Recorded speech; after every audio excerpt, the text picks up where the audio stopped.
So I'm Gracie Harville Edwards, and I'm the house manager of the shelter, and I have been working here for 22 years.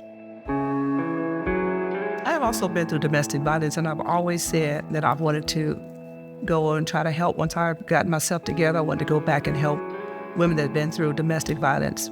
And so I came and applied and got the job. Being the house manager, I go grocery shopping. I keep things restocked, like, hygiene items, towels, sheets, just whatever we need to have. So all those things, all the stories that I get from so many women that have been through domestic violence.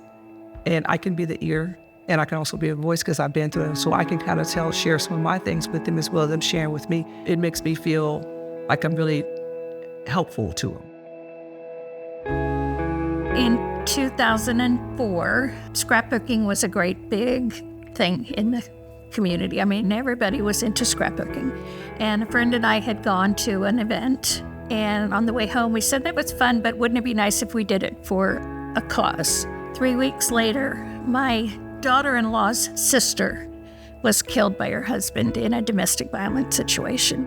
The family asked me to help them pick something for her memorial. And I said, okay, we can have her memorial be for the crisis center, but then my friend and I said, we're gonna do a fundraiser.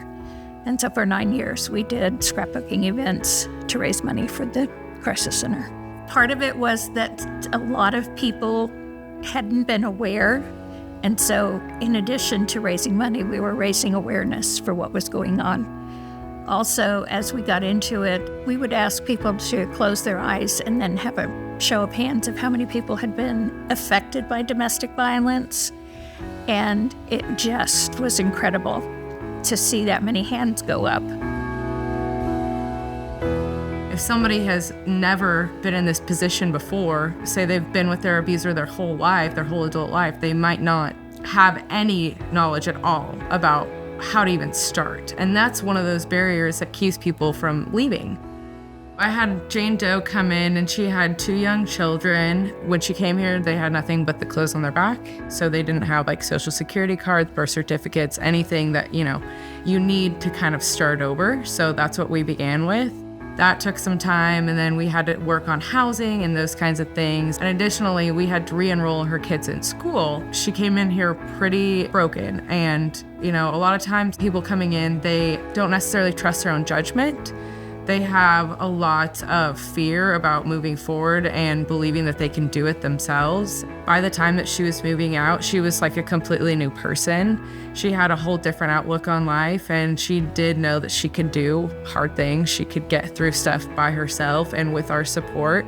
So that was a beautiful thing to witness, and it makes every day coming here worth it. In the nation, 1 in 4 women are victims of domestic violence, as well as 1 in 9 men. Not just physical violence, but emotional, financial, sexual violence. They come to us with nothing. They have no idea what their next step is going to be. So it is extremely important for us to be here, not just as a safe place for them to be sheltered, but just as guidance for them in this incredibly tough time that they're dealing with. In our old building, we had 8 rooms, and in this building, we have 25. So we basically tripled our capacity. With 25 rooms, how would you be able to fill all those rooms? But we're full right now.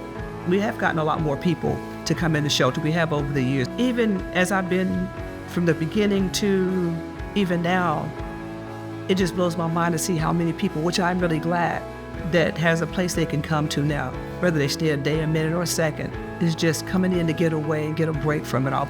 Just knowing that there's that many women and children and even men affected by domestic violence, there's got to be a place for them to go to be safe. I'm working with a population that is extremely vulnerable, and it's my job to protect them, to make sure that they're, able to do what they have to do to move on, better their own lives, better their kids' lives. And I think that that's what helps me continue this work. I love my job. I love being able to come and help. Women start their day and end their day. I'm here from 7 to 3:30, so I'm always trying to be an ear and try to be helpful.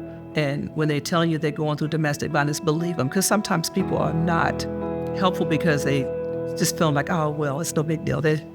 they're not going through but they're going through things. If they tell you they're going through something, they're going through it. Just be an ear and try to be helpful to people and be supportive.